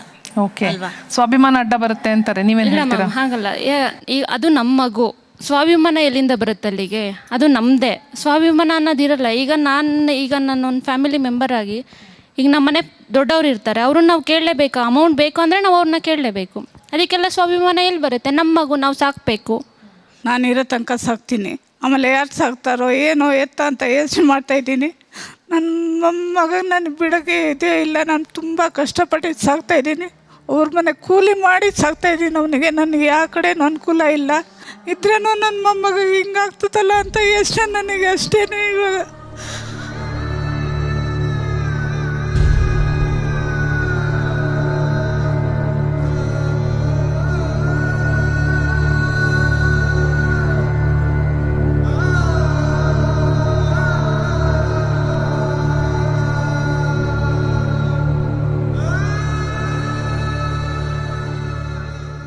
ಈ ಕಾಲದ ತಾಯಂದ್ರಿಗೆ ಈ ಪ್ರಶ್ನೆ ಕೇಳ್ತಾ ಇದ್ದೀನಿ. ಇಲ್ಲ, ಏನೇ ಆದರೂ ನಾವು ಆ ಸಂದರ್ಭದಲ್ಲಿ ಸ್ವಲ್ಪ ಸ್ಟ್ರಾಂಗಾಗಿ ಡಿಸಿಷನ್ ತಗೊಂಡು ಗರ್ಭಪಾತ ಮಾಡಿಸ್ಬೇಕಾಗಿತ್ತು ಅಂತ ಹೇಳುವಂಥ ತಾಯಂದರು ಏನು ಹೇಳ್ತೀರಾ?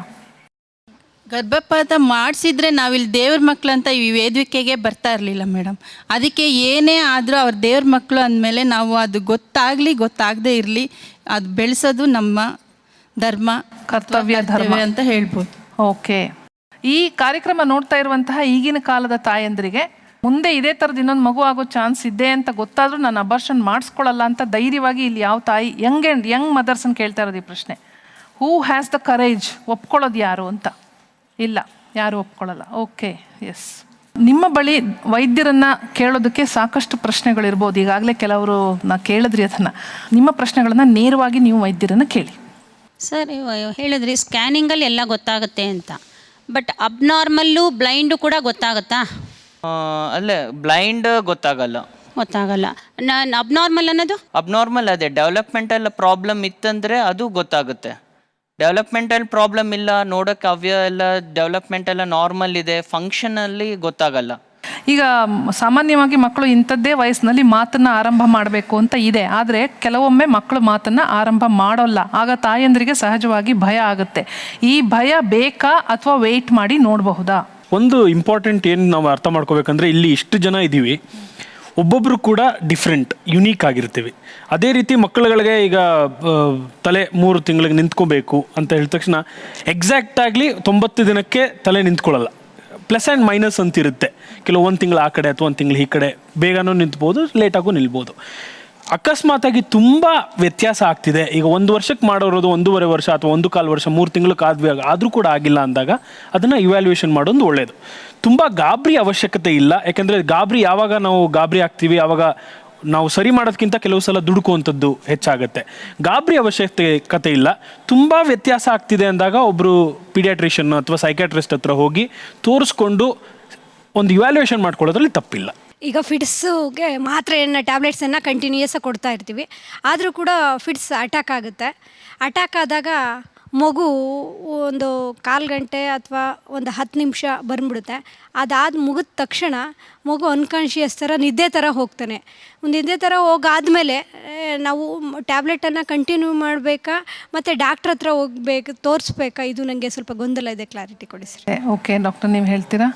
ಸೊ ಫಿಟ್ಸ್ ಬಂದಾಗ ಏನು ಮಾಡಬೇಕು, ಮಗುನ ಒಂದು ಸೈಡಿಗೆ ತಿರುಗಿಸ್ಬೇಕು ಆ್ಯಂಡ್ ಸ್ವಲ್ಪ ಸಪೋರ್ಟಿಂಗ್ ಕೊಡಬೇಕು. ಮತ್ತು ಬಾಯಲ್ಲೇನು ಹಾಕೋಕ್ಕೆ ಹೋಗಬಾರ್ದು. ಲೈಕ್ ಕೆಲವ್ರು ಸ್ಪೂನ್ ಇಡ್ತಾರೆ, ಬೆರ್ಲಿಡ್ತಾರೆ, ಬಾಯಿನ ಓಪನ್ ಮಾಡೋಕ್ಕೆ ಹೋಗ್ತಾರೆ, ನಾಲ್ಗೆ ಕಚ್ಕೊಂಡ್ಬಿಡುತ್ತೆ ಅಂತ ಒಂದು ಭಯ ಇರುತ್ತೆ. ನಾಲ್ಗೆ ಕಚ್ಕೊಂಡ್ರೂ ಸಹ ಏನೂ ಆಗಲ್ಲ, ಅದು ಗಾಯ ಆಗುತ್ತೆ, ವಾಸಿ ಆಗುತ್ತೆ. ಬಟ್ ನೀವು ಕೈ ಇಟ್ಟು ಸ್ಪೂನ್ ಇಟ್ಟರೆ ಹಲ್ಲು ಮುರಿದೋಗೋ ಚಾನ್ಸ್ ಅಥವಾ ನಿಮ್ಮ ಕೈ ಕಟ್ಟಾಗೋ ಚಾನ್ಸ್ ಇರುತ್ತೆ. ಸೊ ಅವರು ಗಟ್ಟಿ ಇರ್ತಾರೆ. ಅದು ನಾರ್ಮಲಿ ಫಿಟ್ಸು ಒಂದು 2 ರಿಂದ 3 ನಿಮಿಷ 5 ನಿಮಿಷ ಇರುತ್ತೆ. ಕೆಲವರಲ್ಲಿ 10-15 ನಿಮಿಷ ತನಕ ಹೋಗುತ್ತೆ. 15 ನಿಮಿಷಕ್ಕಿಂತ ಜಾಸ್ತಿ ಆದರೆ ಮಾತ್ರ ತುಂಬ ತೊಂದರೆ ಆಗುತ್ತೆ. ಸ್ಟೇಟಸ್ ಎಪಿಲೆಪ್ಟಿಕಸ್ ಅಂತ ಹೇಳ್ತೀವಿ. ಆವಾಗ ಪ್ರಾಣಕ್ಕೆ ಸ್ವಲ್ಪ ಪ್ರಾಬ್ಲಮ್ ಇರುತ್ತೆ. 15 ನಿಮಿಷ ಥರ ಫಿಟ್ಸ್ ಇದ್ದರೆ ಏನೂ ಆಗಲ್ಲ, ಶೇಕಿಂಗ್ ಇರುತ್ತೆ. ಮತ್ತು ನೀವು ಹೇಳ್ದಂಗೆ ಒಂದು 15 ನಿಮಿಷ ಅರ್ಧ ಗಂಟೆ ಸುಸ್ತಾಗಿ ಮಲ್ಕೊಂಡ್ಬಿಡ್ತಾರೆ.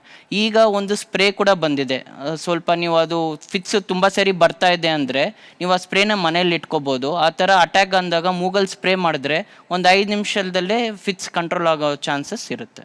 ಇವಾಗ ಹೇಳಿದ್ರಲ್ಲ ನಾಜಲ್ ಸ್ಪ್ರೇ, ಅದು ಅದೇ ಸೇಮ್ ಕೊಟ್ಟಿದ್ದಾರೆ ಅವರು. ಬಟ್ ಇನ್ ಟೈಮ್ಗೆ ಅದು ಅವ್ನು ಹಿಂಗೆ ಕತ್ತಿರ್ಗಿಸ್ದಾಗಲೇ ಅದನ್ನ ಕೊಡಬೇಕಾ? ಇಲ್ಲ, ನಾರ್ಮಲಿ ಒಂದು 2 ಮಿನಿಟ್ಸ್ ವೆಯ್ಟ್ ಮಾಡಬೇಕು. 2 ಮಿನಿಟ್ಸ್ ಅಲ್ಲಿ ಕಂಟ್ರೋಲ್ ಆದರೆ ಏನು ಮಾಡೋದು ಬೇಕಾಗಿಲ್ಲ. 2 ಮಿನಿಟ್ಸ್ಗಿಂತ ಜಾಸ್ತಿ ಆದರೆ you should start spraying in the nasal, ಮೂಗಲ್ಲಿ ಸ್ಪ್ರೇ ಮಾಡೋಕ್ಕೆ ಶುರು ಮಾಡಬೇಕು. ಎಸ್, ಬನ್ನಿ, ನಮ್ಮ ಜೊತೆ ಇವತ್ತು ಅರ್ಚನಾ ಎನ್ ಸ್ವಾಮಿ ಅವರಿದ್ದಾರೆ. ಈ ಮಕ್ಕಳಲ್ಲಿರುವಂತಹ ಸಮಸ್ಯೆಗಳನ್ನು ಕಂಡು ಹಿಡಿದು ಸಪೋರ್ಟಿವ್ ಆಗಿ ಯಾವ ತರಹ ಥೆರಪಿಯನ್ನು ಕೊಡಬಹುದು ಅನ್ನೋದನ್ನು ಅವರೀಗ ನಮ್ಗೆ ಹೇಳ್ತಾರೆ. Welcome to the show Archana. Yes, ಒಂದು ಮಗುನ ನೋಡ್ಕೊಳ್ಳೋದೇ ತುಂಬ ಕಷ್ಟಕರವಾದ ವಿಚಾರ. ಹಾಗಿರುವಾಗ ನೀವು ಸಾಕಷ್ಟು ಮಕ್ಕಳನ್ನ ಜೊತೆಗೂಡಿಸಿ ಒಬ್ಬ ಹೀಲರ್ ಆಗಿ ಸಪೋರ್ಟಿವ್ ಆಗಿ ಈ ಮಕ್ಕಳನ್ನ ನೋಡ್ಕೊಳ್ತೀರಾ. ಏನೇನು ಥೆರಪಿ ಅಥವಾ ಏನು ಹೀಲಿಂಗ್ ಟೆಕ್ನಿಕ್ಸನ್ನು ಮಾಡ್ತೀರಾ? ಯಾವ ಥರ ಇದು ತಾಯಂದರಿಗೆ ಮಕ್ಕಳಿಗೆ ಸಹಾಯ ಮಾಡುತ್ತೆ? ಹೀಲಿಂಗ್ ಅನ್ನೋದನ್ನ ಒಬ್ಬ ತಾಯಿ ಅಥವಾ ಮನೇಲಿ ಯಾರಾದರೂ ಕಲಿತಾಗ ಆ ಮಕ್ಕಳಿಗೆ ಮಾಡಿದಾಗ ನಮಗೆ ಸೆಲ್ಫ್ ಕಾನ್ಫಿಡೆನ್ಸ್ ಬೂಸ್ಟಪ್ ಆಗುತ್ತೆ. ನಾನು ಫಸ್ಟು ನನ್ನ ಮಗುಗೆ ತೊಂದರೆ ಆಯಿತು, ನಮಗೂ ತುಂಬ ಕಷ್ಟ ಆಯಿತು. ಅಂದರೆ ಮಗುಗೆ ಯಾಕೆ ತೊಂದರೆ ಆಯಿತು ಅಂತ. ಆದರೆ ನನಗೆಲ್ಲೋ ಒಂದು ಕಡೆ ಅನ್ನಿಸ್ತು, ನಾನು ಕಾನ್ಫಿಡೆನ್ಸ್ನ ಲಾಸ್ಟ್ ಮಾಡ್ಕೊಳ್ಬಾರ್ದು, ಮಗುನ ಬೆಳೆಸಬೇಕು. ಸೊ ಆವಾಗ ನಾನು ನನ್ನ ಏನು ಪ್ರೊಫೆಷನ್ ಇತ್ತು ಜರ್ನಲಿಸಮ್ ಅದನ್ನು ಡ್ರಾಪ್ ಮಾಡಿದೆ. ಮಗುಗೆ ಥೆರಪಿಗೆಲ್ಲ ಕರ್ಕೊಂಡು ಹೋಗ್ತಾಯಿದ್ದೆ. ಬಟ್ ನನ್ನ ಕಾನ್ಫಿಡೆನ್ಸ್ ಅನ್ನೋದು ಒಂಥರ ಆ ಥರ ಅಪ್ ಟು ದ ಮಾರ್ಕ್ ಅಂತ ಕಾನ್ಫಿಡೆನ್ಸ್ ಇರಲಿಲ್ಲ. ಸೊ ಆವಾಗ ನಾನು ಹೀಲಿಂಗ್ ಸಿಸ್ಟಮ್ಸ್ನ ಕಲ್ತ್ಕೊಂಡು ನಾನು ಹೀಲರ್ ಆದೆ. ಅದರಿಂದ ನನ್ನ ಮಗುಗೆ ಇಂಪ್ರೂವ್ಮೆಂಟ್ ಆಯಿತು. ನಾವು ಆ ಮಕ್ಕಳಲ್ಲಿ ಈಗ ಪಂಚಭೂತಗಳು ಅಂತ ನಾವು ಕರಿತೀವಿ, ಅದರಲ್ಲಿ ಯಾವುದೋ ಒಂದು ಇಂಬ್ಯಾಲೆನ್ಸ್ ಆದರೂ ಮಗುಗೆ ತೊಂದರೆ ಆಗುತ್ತೆ. ಅದಕ್ಕೆ ಮೆಡಿಕಲ್ ಟರ್ಮ್ಸೇ ಬೇರೆ ಇರ್ಬೋದು. ಕ್ರೋಮೋಸೋಮ್ ಡಿಸಾರ್ಡರ್ ಇರುತ್ತೆ, ಇನ್ನೇನೋ ಡಿಸಾರ್ಡರ್ಸ್ ಇರುತ್ತೆ. ಬಟ್ ನಾವು ಅದನ್ನು 5 ಎಲಿಮೆಂಟ್ಸ್ ಅಂತ ಡಿವೈಡ್ ಮಾಡ್ತೀವಿ ಎನರ್ಜಿ ಹೀಲಿಂಗಲ್ಲಿ. ಆ 5 ಎಲಿಮೆಂಟ್ಸಲ್ಲಿ ಯಾವುದು ಕಮ್ಮಿ ಇದೆ ಅಂತ ಹೀಲರ್ಸಿಗೆ ಗೊತ್ತಾಗುತ್ತೆ. ಆ ಎನರ್ಜಿನ ಬೂಸ್ಟಪ್ ಮಾಡ್ತೀವಿ. ಇದನ್ನು ಈ ಥರ ಟೆಕ್ನಿಕ್ ಮಾಡ್ತೀನಿ ಅಂತ ಹೇಳಿ ತೋರ್ಸೋಕ್ಕೆ ಆಗಲ್ಲ. ಅದನ್ನು ಕಲ್ತಾಗ ಗೊತ್ತಾಗುತ್ತೆ ನಾವು ಯಾವ ಟೆಕ್ನಿಕ್ ಮಾಡ್ತೀವಿ. ಬಿಕಾಸ್ ಅದನ್ನು ವಿಜುವಲೈಸ್ ಮಾಡಿ ಮಾಡ್ತೀವಿ. ಬೇಸಿಕಲಿ ಏನಕ್ಕೆ ನಿಮ್ಮನ್ನು ನಾವು ಆಹ್ವಾನಿಸಿದ್ವಿ ಅಂದರೆ ಈ ಥರ ಒಂದು ಪಾಸಿಬಿಲಿಟಿ ಇದೆ ಅಂತ ತಿಳ್ಕೊಳ್ಳೋಕ್ಕೆ. ಸೊ ನೀವು ಹೇಳ್ತೀರಾ ನೀವು ಸಕ್ಸಸ್ಫುಲ್ ಆಗಿದ್ದೀರಾ ಇದರಲ್ಲಿ? ಖಂಡಿತ ಪಾಸಿಬಿಲಿಟಿ ಇದೆ. ನನ್ನ ಮಗುಗೆ ಒಳ್ಳೆ ರಿಸಲ್ಟ್ ಬಂದಿದೆ. I am the best example. Yes, ಈಗ ನನ್ನ ಮುಂದಿನ ಪ್ರಶ್ನೆ ಇಲ್ಲಿ ಕುಳಿತಿರುವಂತಹ ತಾಯಂದ್ರಿಗೆ, ಈಗ ನಿಮ್ಮ ಮಕ್ಕಳು ನೀವು ನೋಡ್ಕೊಳ್ತಾ ಇದ್ದೀರಾ, ತುಂಬ ತಾಳ್ಮೆಯಿಂದನೇ ನೋಡ್ಕೊಳ್ತಿದ್ದೀರಾ, ಆದರೆ ಎಷ್ಟು ಅವರಿಗೆ ಹಠ ಅನ್ನೋದಿದೆ ಅಥವಾ ಎಷ್ಟು ಕೋಪ ಅನ್ನೋದು ಅವರಲ್ಲಿದೆ, ಅವರು ಯಾವ ರೀತಿಯೆಲ್ಲ ಅದನ್ನು ಬಿಹೇವ್ ಮಾಡಿ ನಿಮಗೆ ತೋರಿಸ್ತಾರೆ, ಏನು ಮಾಡ್ತೀರಾ ಆಗ? ತುಂಬ ತಲೆ ಚಚ್ಕೊಳೋದು, ನೆಲದ ಮೇಲೆ ಬಿದ್ದು ಹೊರಳಾಡೋದು, ಕೈಯಲ್ಲಿ ಏನಾದರೂ ಸಿಕ್ಕಿದ್ರೆ ಎಸೆಯೋದು. ನಾವು ಆ ಟೈಮಲ್ಲಿ ಏನಾದರೂ ಹೇಳಿದ್ರೆ ಕೇಳಿಸ್ಕೊಳಲ್ಲ. 10 ನಿಮಿಷ ನಾವು ಹಂಗೆ ಬಿಟ್ಬಿಡ್ಬೇಕು ಅವ್ರನ್ನ, ಹಾಗೆ ಮಾಡ್ತಾರೆ. ಆ ಟೈಮಲ್ಲಿ ನಾವು ಏನು ಮಾಡಬೇಕು ಅಂತ ನಮಗೆ ಗೊತ್ತಾಗೋದಿಲ್ಲ. ಆ ಟೈಮಲ್ಲಿ ನಾವು ಹೆಂಗೆ ಅವ್ರನ್ನ ಸುಧಾರಿಸ್ಬೇಕು ಗೊತ್ತಾಗೋದಿಲ್ಲ. ನನ್ನ ಮಗನಿಗೂ ಕೋಪ ಬರುತ್ತೆ. ಕೋಪ ಬಂದಿದ ತಕ್ಷಣ ಅವನು ಗೋಡೆಗೆ ತಲೆ ತುಂಬ ಜೋರಾಗಿ ಚೆಚ್ಕೋತಾನೆ. ಪ್ಲಸ್ ಆಮೇಲೆ ಮನೇಲಿರೋ ಬಾಗಿಲು ಕಿಟಕಿ ಎಲ್ಲ ಹೊಡಿತಾನೆ, ಲೋಟ ಅದೆಲ್ಲ ಬಿಸಾಕ್ತಾನೆ. 10-15 ನಿಮಿಷ ಹಿಂಗೆ ಕಿರಿಸ್ತಾನೆ. ಆಮೇಲೆ ನಾನು ಹೋಗಿ ಸಮಾಧಾನ ಮಾಡಿದ್ರೆ ಸ್ವಲ್ಪ ಸಮಾಧಾನ ಆಗ್ತಾನೆ. ಅವನು ನನಗೆ ಏನು ಇದು ಮಾಡೋದಿಲ್ಲ. ಅವ್ನು ಆ ಟೈಮ್ಗೆ ಅವ್ನು ಬಂದು ಯಾರು ಮಾತಾಡಿಸ್ತಾರೆ ಅವ್ರ ಮೇಲೆ ಕೋಪ ತೀರಿಸ್ಕೊಳ್ತಾನೆ. ಅವ್ರಿಗೆ ಹೊಡಿಯೋದು ಹೊಡಿಯೋದ್ರ ಮುಖಾಂತರ ಅವ್ರ ಮೇಲೆ ಇದು ಮಾಡ್ಕೊಳ್ತಾನೆ. ಸಿಂಪಲ್ ಆಗಿ ಇಂತಹ ಒಂದು ವರ್ತನೆಗಳಿಗೆ ನಮ್ಮ ಸೈಕ್ಯಾಟ್ರಿಸ್ಟು ಕಾರಣ ಮತ್ತು ಅದಕ್ಕೆ ಏನು ಅವರಿಗೆ ಸೊಲ್ಯೂಷನ್ ಬೇಕು, ಏನು ಮಾಡೋದಕ್ಕೆ ಸಾಧ್ಯ ಈ ಪೇರೆಂಟ್ಸ್, ಅದನ್ನು ನೀವು ಹೇಳಬೇಕು. ಒಂದು, ಈಗ ಗಲಾಟೆ ಮಾಡೋದು ಎಲ್ಲ ಮಕ್ಕಳುಗಳಲ್ಲಿ ಸಹಜವಾಗಿರುತ್ತೆ. ಎಸ್ಪೆಷಲಿ ಕೆಲವು ಸಲ ಬುದ್ಧಿ ಮಾಂದ್ಯತೆ ಇದ್ದಾಗ ಅಥವಾ ಕೆಲವು ಸ್ಪೆಷಲ್ ನೀಡ್ಸ್ ಮಕ್ಕಳುಗಳಿದ್ದಾಗ ಗಲಾಟೆ ಮಾಡೋದು ಜಾಸ್ತಿ ಆಗ್ಬೋದು. ಯಾಕೆಂದರೆ ಅವರಿಗೆ ನೀವು ಹೇಳುವಂಥದ್ದಾಗಲಿ ಅಥವಾ ನಿಮಗೆ ಅವ್ರು ಹೇಳುವಂಥದ್ದಾಗಲಿ ಸರಿಯಾಗಿ ಅರ್ಥ ಆಗದಿರುವಾಗ. ಕೆಲವು ಸಲ ಮಕ್ಕಳುಗಳು ಹೊಡಿತಾರೆ ಅಂತ ಹೇಳಿದ್ರಿ, ಯಾರೋ ಒಬ್ರು ಮಕ್ಕಳುಗಳು ಹೊಡೆದು ಜುಟ್ಟು ಎಳಿತಾರೆ ಅಂತ. ಆ ಟೈಮಲ್ಲಿ ಜಸ್ಟ್ ಏನು ಮಾಡಬೇಕಂದ್ರೆ ಕೈಯನ್ನು ಅಥವಾ ಎರಡೂ ಕೈಯನ್ನು ಗಟ್ಟಿಯಾಗಿ ಇಟ್ಕೊಂಡು ಕೆಲವು ಪದಗಳಲ್ಲಿ ಬೇಡ, ಹೀಗೆ ಮಾಡಬಾರ್ದು ಅಂತ ಅಷ್ಟೇ ಹೇಳಿ ಇದು ಮಾಡಬೇಕು. ಹೊಡಿಬಾರ್ದು, ಬೈಬಾರ್ದು, ಈ ಥರ ಮಾಡಬಾರ್ದು ಅಂತ ಅಷ್ಟೇ ಹೇಳ್ಬಿಟ್ಟು ಕೈಯನ್ನು ಬಿಗಿಯಾಗಿ ಇಟ್ಕೊಂಡ್ರೆ ಮಗುಗೆ ಅರ್ಥ ಆಗುತ್ತೆ, ಓ ಇದು ಅಲೌಡ್ ಇಲ್ಲ ಮನೆಯಲ್ಲಿ ಅಂತ. ಅದನ್ನೇ ನೀವು ರಿಪೀಟೆಡ್ ಆಗಿ ಮಾಡ್ತಾ ಇದ್ದಾಗ ಮಗುಗಾಗತ್ತೆ ಈ ಬಿಹೇವಿಯರ್ ಮನೆಯಲ್ಲಿ ಯಾರು ಒಪ್ಕೊಳ್ಳೋದಿಲ್ಲ. ಕೆಲವು ಸಲ ನಾವೇನು ಮಾಡ್ತೀವಿ, ಜುಟ್ಟು ಹಿಡಿದ್ಯಾ, ಹೌದು ನಿನ್ನ ತಂಗಿಗೆ ಜುಟ್ಟು ಹಿಡಿತೀಯ ಅಂದ್ಬಿಟ್ಟು ನಾವು ತೆಗೆದು ಹೊಡೆದು ಬಿಡ್ತೀವಿ. ಹೊಡೆದಾಗ ಏನು ಮಾಡುತ್ತೆ, ಆ ಬಿಹೇವಿಯರು ಮಗುಗೆ ತಪ್ಪು ಅಂತ ಗೊತ್ತಾಗಲ್ಲ.